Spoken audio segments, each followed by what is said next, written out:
Commander Alan Pierce stared at the flashing red light on his console. He had been in the Earth Defense Fleet for 20 years, but nothing had prepared him for this moment. The alarm blared throughout the base as technicians rushed to their stations. "Sir, we have an unknown object in orbit," Lieutenant Amy Ross reported, her voice steady despite the tension. "It's massive. Bigger than anything we've ever built." Pierce leaned forward.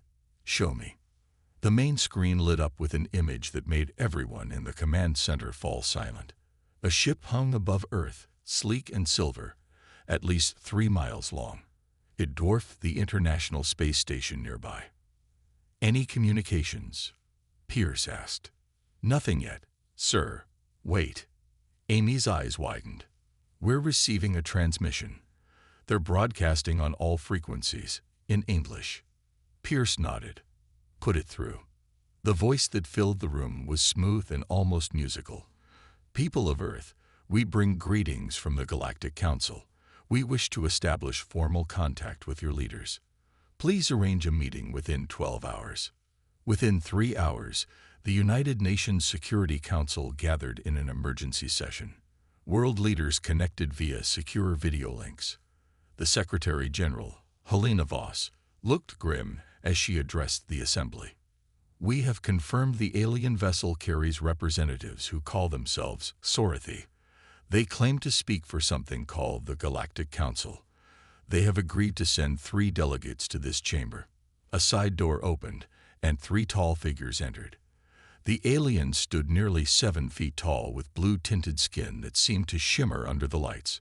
Their eyes were large and completely black, set in narrow faces with no visible ears or hair. The leader stepped forward. "I am Magistrate Zorvin of the Sorathi Diplomatic Corps. My associates are Science Officer Mal and Security Director Krell." His mouth didn't move exactly like a human's when he spoke, giving his perfect English an unsettling quality. Helena Voss stood to greet them. "On behalf of Earth, welcome. We are surprised but pleased to learn we are not alone in the universe." Zorvin's expression remained neutral. "Your species has been observed for some time. Your recent developments in faster-than-light theory have qualified Earth for official contact. Your planet sits at the edge of Council territory."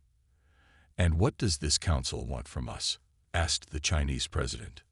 "As is customary for all new species, you must pay tribute to secure protection and trading rights." Zorvin placed a small device on the table that projected a holographic display. "The tribute required is 30% of your planet's precious metals and rare elements, delivered annually. The first payment is due in 90 days. Murmurs filled the chamber. The Russian president stood up. "This sounds like extortion, not diplomacy." Zorvin tilted his head. "It is merely how the galaxy functions. All species contribute to the greater good." Helena Voss kept her voice calm. "Surely we can negotiate terms that are more reasonable for our world." Something cold flashed in Zorvin's black eyes. He touched his device again. A hologram changed to show a planet with rich green continents. Then came flashes of light from orbit. The recording zoomed in to show cities burning, mountains melting, oceans boiling. Within minutes, the once beautiful world was reduced to molten rock. "This was the Drell homeworld," Zorvin said quietly. They also felt tribute was unreasonable. The room fell silent. "You have 90 days, Zorvin continued. "We will remain in orbit to answer any questions about appropriate materials and quantities. We look forward to a productive relationship with humanity." As the aliens left the chamber, Helena Voss caught the eye of General William Bennett. He gave her a slight nod. Within minutes of the aliens' departure, both were heading to a secure underground facility beneath the Rocky Mountains, where Earth would plan its response to the unwelcome visitors. 100 feet below the Rocky Mountains, Director Susan Wright stood before a map of the solar system. The room was cold and lit by harsh white lights. 5 people sat at the round table, each chosen for their unique skills. "Thank you all for coming so quickly," she said. "You know why we're here. The aliens want nearly a third of our resources, and they've made it clear what happens if we refuse." Navy Captain Frank Miller leaned forward. He was a tall man with a weathered face and gray at his temples. So we just hand over our planet's wealth to the first bullies who show up. Not while I'm still breathing. Nobody's suggesting surrender, Susan replied. But we need options. Real ones. Dr. Olivia Reyes, a woman with dark curly hair and intense eyes, raised her hand. I've been studying their ship since it arrived. Their technology is advanced, but not magic. She tapped on her tablet, and a 3D model of the alien vessel appeared on the main screen. Despite their show of force, I've detected patterns in their shield frequencies. They cycle every 14 minutes. There might be a brief window where focused attacks could penetrate. Richard Garcia, Earth's top diplomat, rubbed his chin. Can we stall for time? Tell them we're gathering the tribute while we prepare. Risky, said Kate Summers, a former Special Forces operator who now ran the military's tactical response team. But possible. My team could plant sensors on the tribute containers, get more data on their tech. Captain Miller stood up and walked to the map. We have assets they don't know about. The Jupiter defense platform, the Mars outposts, the moon base. We've been preparing for threats for decades.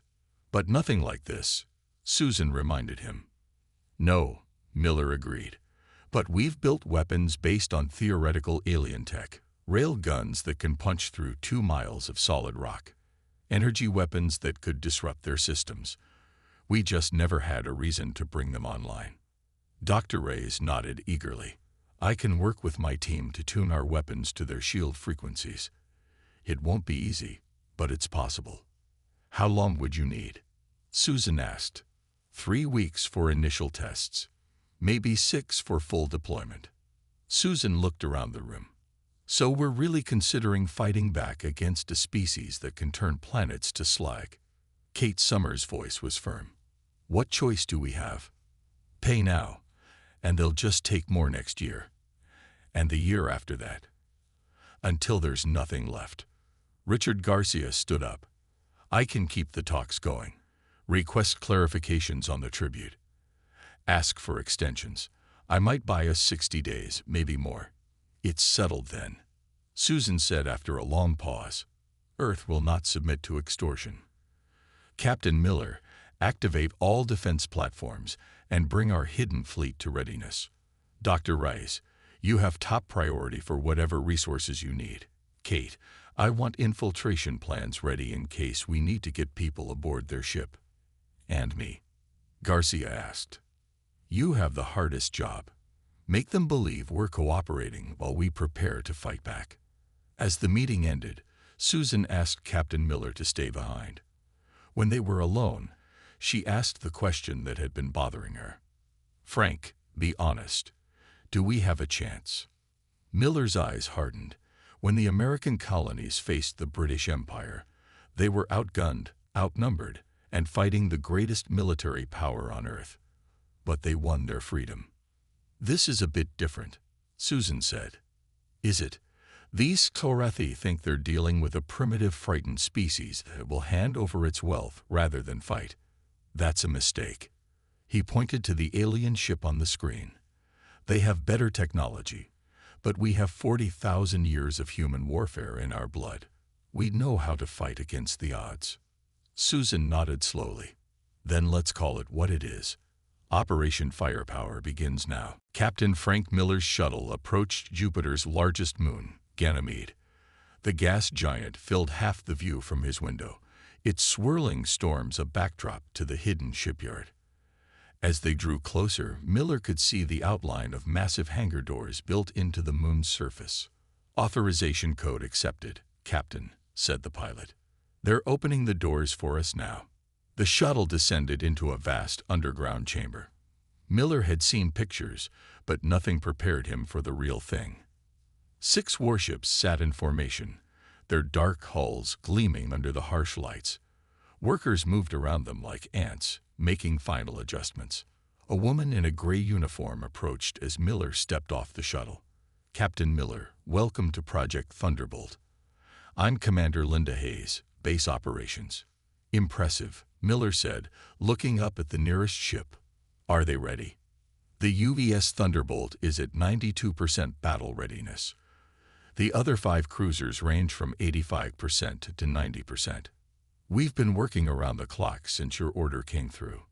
Miller nodded. Show me the weapons systems. They walked toward the flagship. The UES Thunderbolt was a marvel of human engineering, built in secret over 15 years. Nearly 1,000 feet long, its hull was covered with railgun turrets and missile tubes. But its real power lay hidden inside. The main rail guns can fire 15 rounds per minute, Linda explained as they walked through the ship. Each round hits with the force of a small nuclear weapon, without the radiation. But this is what you really want to see. She led him to a sealed door marked Prototype Bay. Inside was a large cannon-like device connected to massive power cables. The directed energy weapon, Miller said. Does it work? In tests, yes. It creates a focused electromagnetic pulse that can disrupt electrical systems up to 10 miles away. Dr. Rice sent new frequency settings yesterday. We're recalibrating for the alien shields. Miller placed his hand on the weapon. How soon can we move the fleet? 3 days for the Thunderbolt. 5 for the rest. You have 2. Meanwhile, on Mars, Lieutenant John Carter watched his pilots run through another combat drill.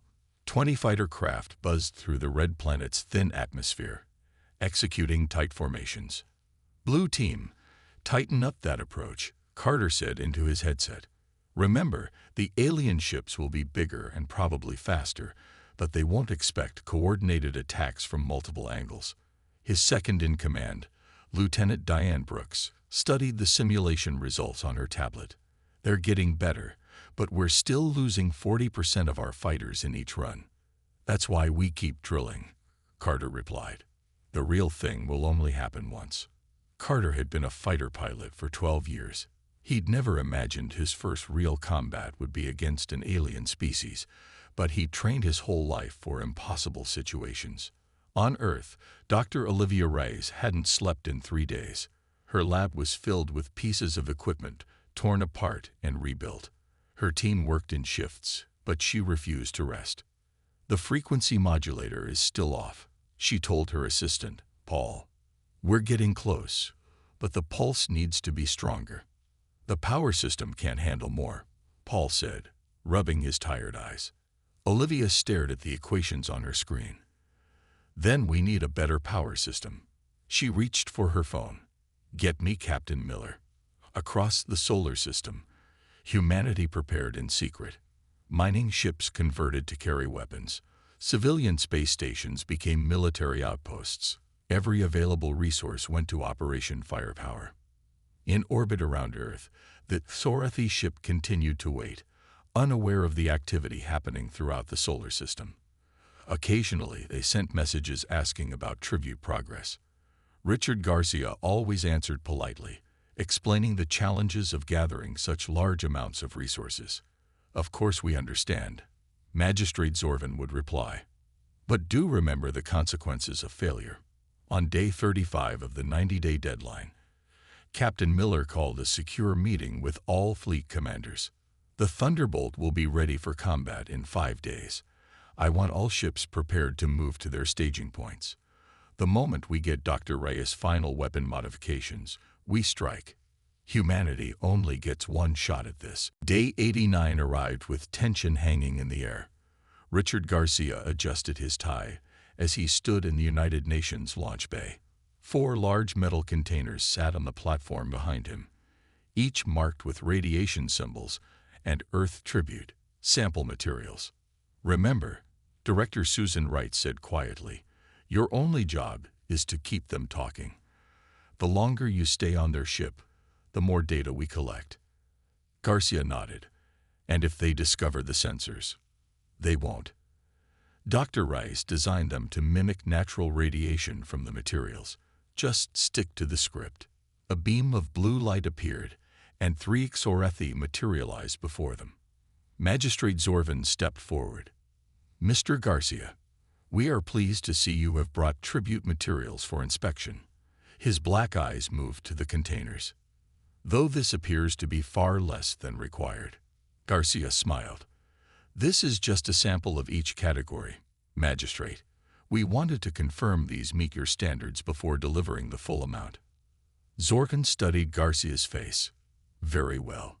You and your containers will come aboard our vessel for inspection. The transport was instant.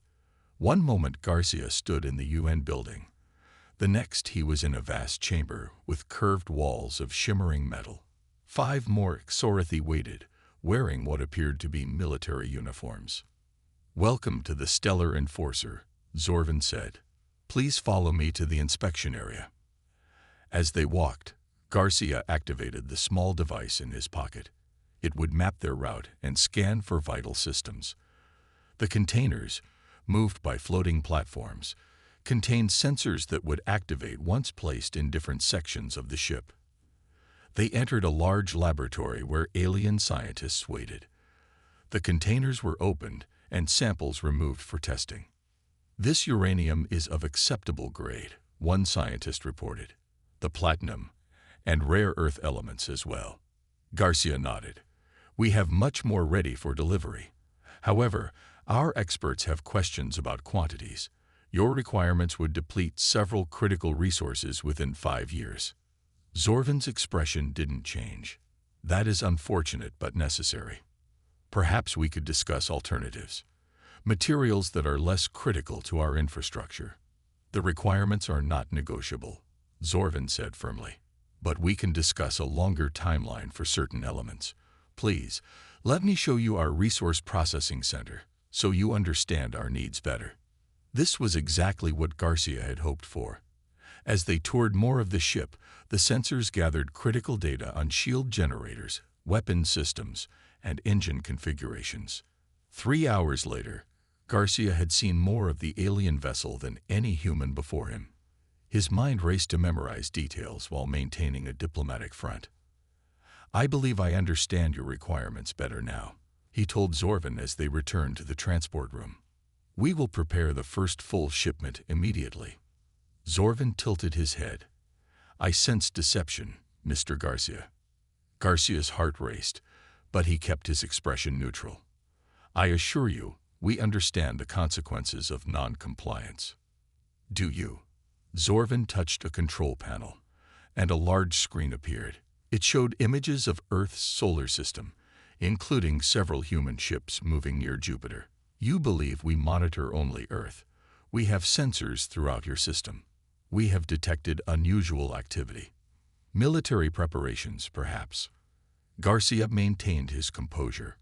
We've increased security around our mining operations to prevent piracy and ensure your tribute arrives safely. Zorvin stepped closer. For your sake, I hope that is the truth, because my patience grows thin. He gestured to the transport pad. You have 24 hours to deliver the first full tribute payment. After that, we will consider your planet in breach of Galactic Council law. Back on Earth, Garcia rushed from the transport pad to the secure meeting room. Director Wright, Captain Miller, and the others waited. They know something's happening, Garcia reported breathlessly. They've seen our ships. They've given us 24 hours before they take action. Miller's jaw tightened. Then we have no choice. We move now. Susan Wright looked around the room. Is everyone clear on the plan? All heads nodded. Then send the signal, she said. Operation Firepower begins immediately. The UES Thunderbolt moved silently through space, its dark hull barely visible against the blackness. Captain Frank Miller stood on the bridge, hands clasped behind his back. 20 other ships followed in formation, hidden by the shadow of Mars. All ships report ready, sir, said his first officer, Commander Steve Peterson. Miller nodded. And the pulse weapons. Dr. Rice confirms all systems are calibrated to the alien shield frequencies. Miller took a deep breath. Send the signal. All ships to attack positions. Across the solar system, Earth's hidden fleet began to move. 5 ships emerged from behind Jupiter's moons. 7 more appeared from hiding spots in the asteroid belt. The remainder rose from secret bases on Mars. On the Xorathi vessel, alarms suddenly blared. Magistrate Zorvan rushed to the command center. "What is happening?" he demanded. "Human vessels approaching from multiple vectors," reported his security officer. "They are armed." Zorvan's eyes narrowed. "Impossible. Their technology is too primitive to threaten us." He waved a hand. "Raise shields and prepare a warning shot. Target one of their larger settlements. Show them the price of defiance." The massive alien ship began to turn toward Earth. Its main weapon, capable of reducing continents to ash, started to power up. "Now," Miller ordered over the fleet channel. The UES Thunderbolt fired first. A beam of concentrated energy struck the alien vessel precisely where Garcia's sensors had mapped a shield generator. For a brief moment, nothing happened. Then a section of the alien shields flickered and died. "All ships, target that section," Miller commanded. 20 rail guns fired at once. Their projectiles slammed into the exposed hull of the Xorathi ship, causing explosions that rocked the massive vessel.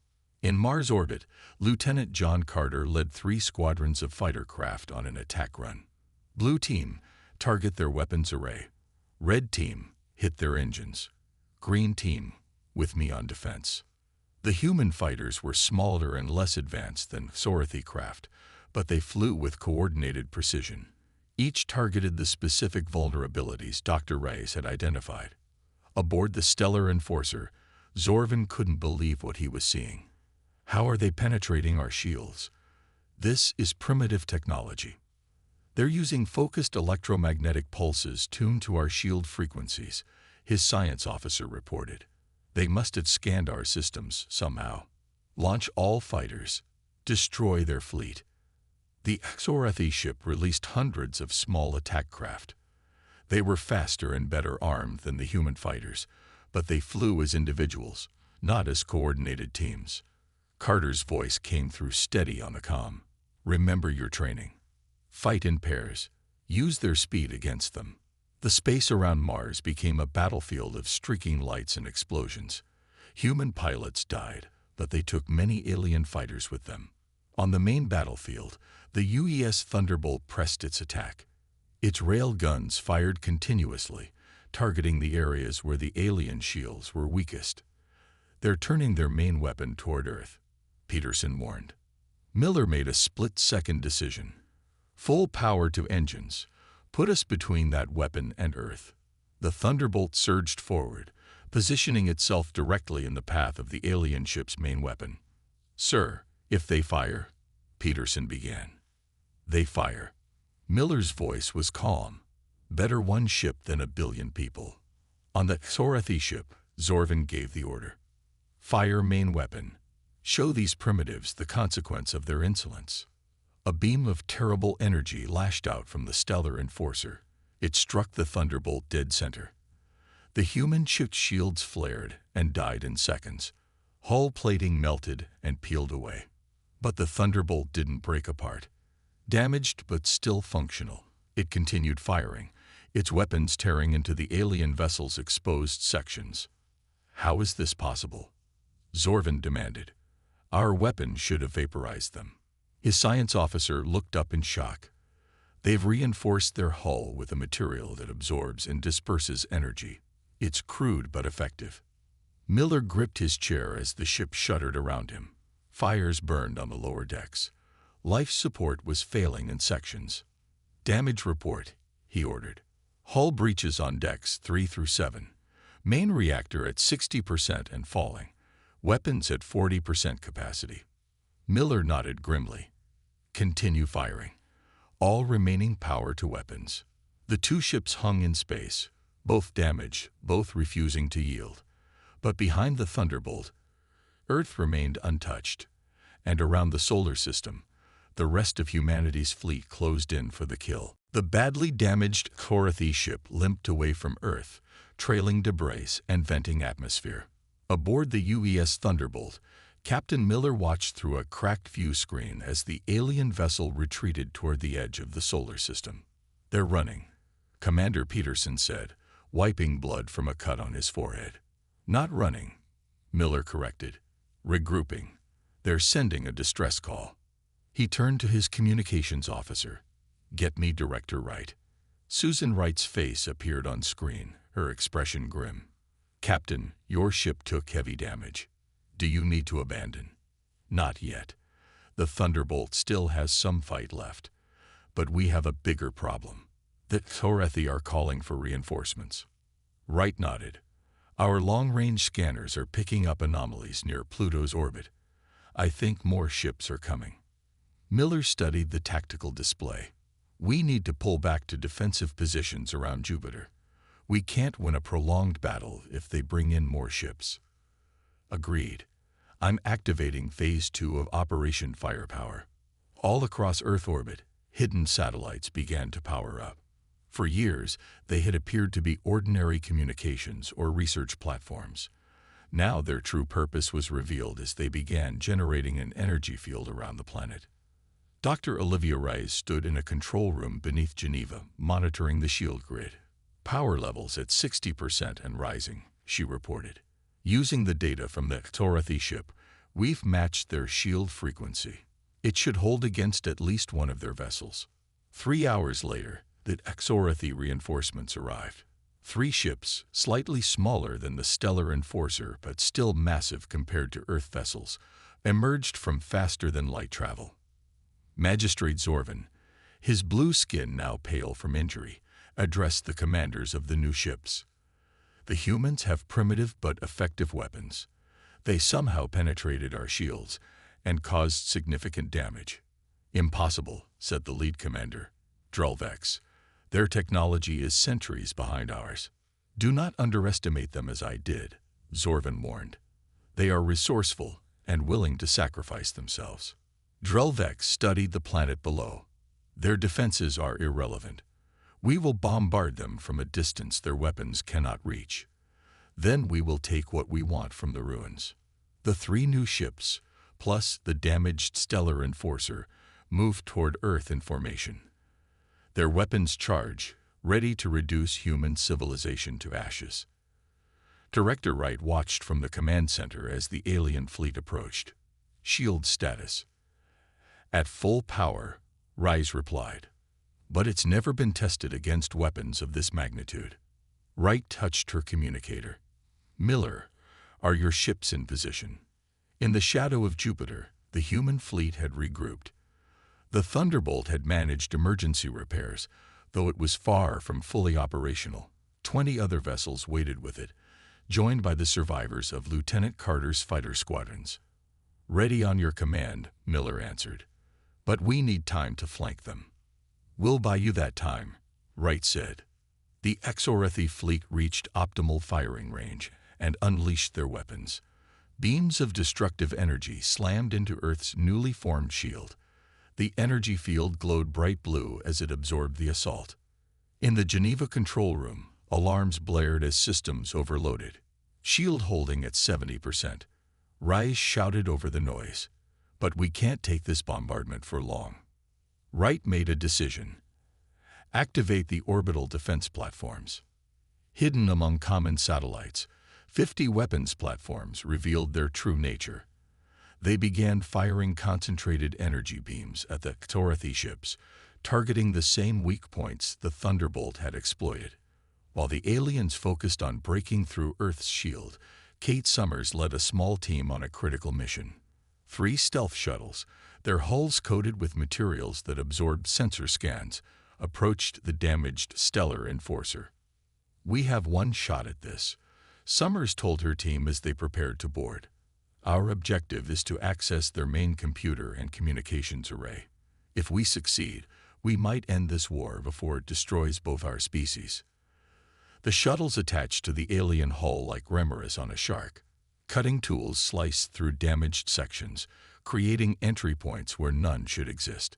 As Earth's shield strained against the alien bombardment, Summers and her team slipped aboard the enemy flagship, carrying humanity's last hope. Kate Summers moved silently through the damaged corridors of the Stellar Enforcer. Her team of 6 followed close behind, their special suits designed to mask their heat signatures from alien sensors. They had studied the ship's layout from Garcia's intelligence, and now moved with purpose toward the central computer core. 2 guards ahead, whispered Sam Kelly, the team's point man. Summers held up a hand, signaling the team to halt. She pulled out a small device Dr. Rice had given her. When activated, it created a brief sensory disruption that affected Sorathi nervous systems. She slid it across the floor toward the guards. The device beeped once, and both aliens collapsed. Summers' team moved forward. "We have 10 minutes before they sound an alert for missed check-ins," she said.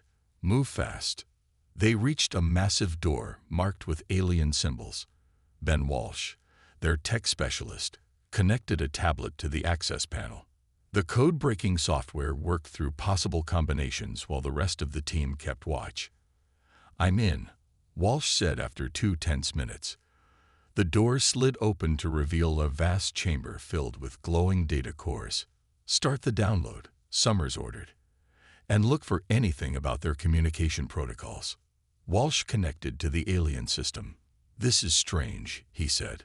"According to these files, the Galactic Council doesn't authorize tribute collection. In fact, there are warnings against exploiting developing worlds." Summers looked over his shoulder at the alien text, now translated on his screen. "You're saying the Sorathi are operating without authorization? They're criminals." "Looks that way. These files show they've been running this scheme on dozens of planets. They keep the resources for themselves." A plan formed in Summers' mind. "Can you access their communication array?" "Yes, but what are you thinking? If we can broadcast this evidence to the real Galactic Council, maybe we can turn the Sorathi's own people against them." Meanwhile, the battle above Earth grew desperate.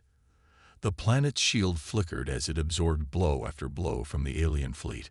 In the control center, Dr. Rice worked frantically to reroute power. "Shield at 30% and falling," she reported. 10 minutes, maybe less, before it fails completely. Director Wright nodded grimly. "Captain Miller, we need that counterattack now." Near Jupiter, Miller gave the order. "All ships, execute flanking maneuver. Use the gas giant's gravity to accelerate and hit them from behind."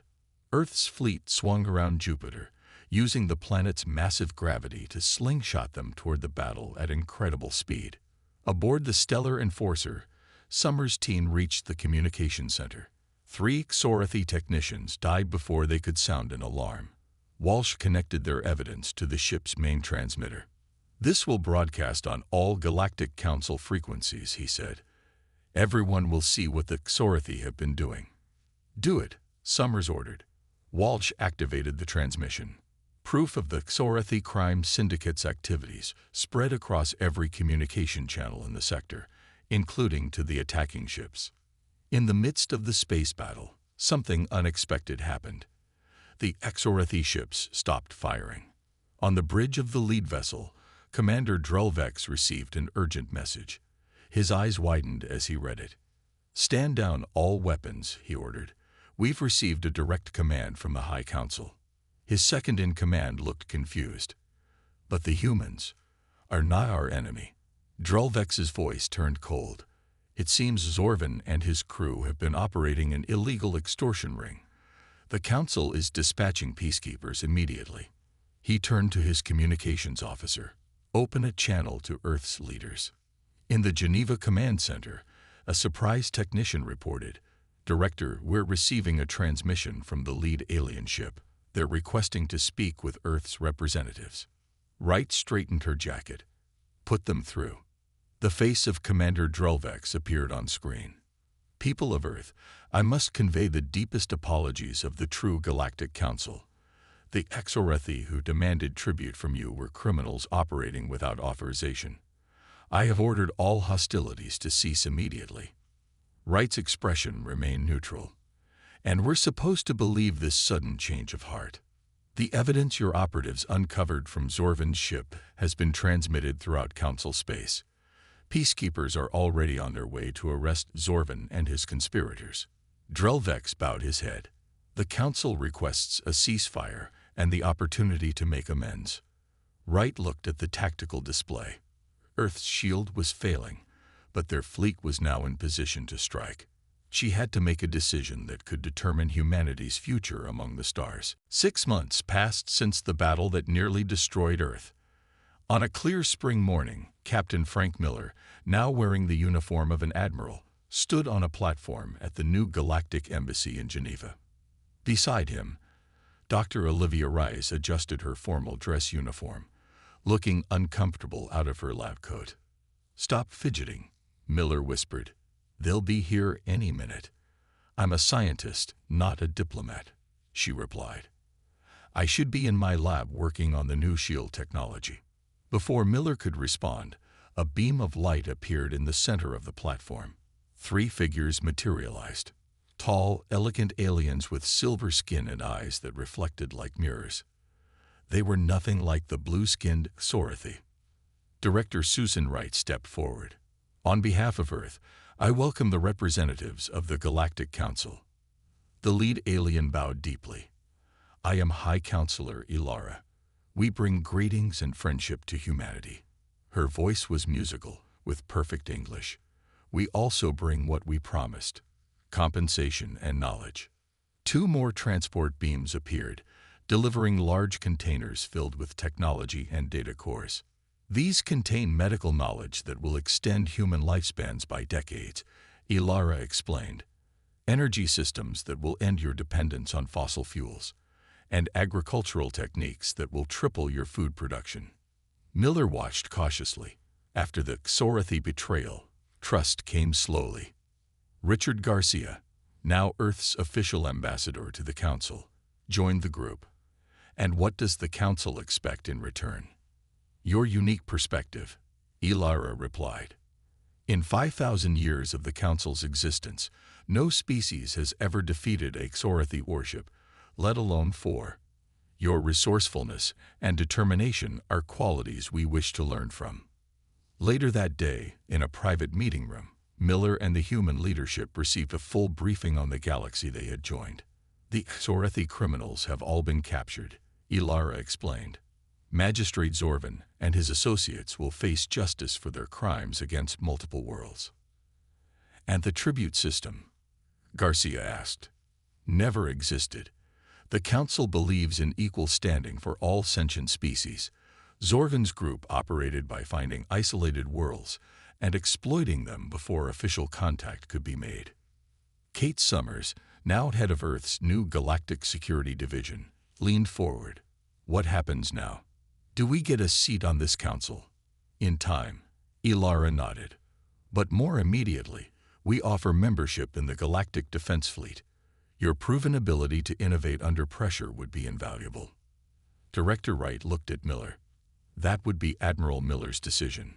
Miller considered for a moment. "Earth will join your defense fleet on one condition: we maintain our own independent military capability."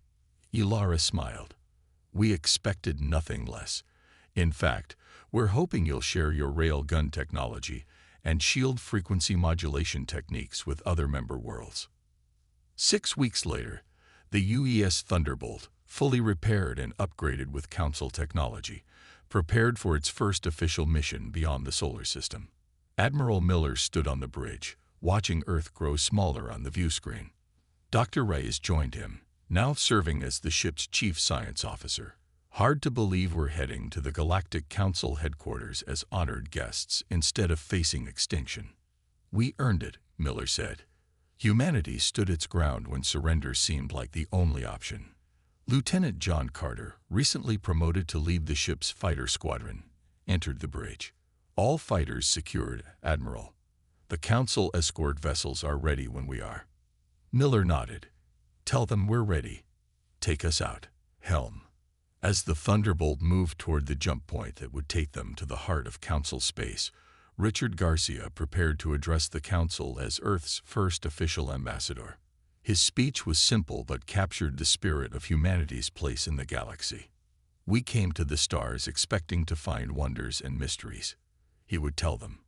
"Instead, we found our first test. When demanded to kneel, humanity stood tall. When threatened with fire, we answered with firepower of our own. Not out of aggression, but from the deep belief that freedom is worth fighting for. This is what we bring to your council, not just our technology or resources, but our unbreakable spirit. The stars will be safer with humanity among them, not as servants, but as equals.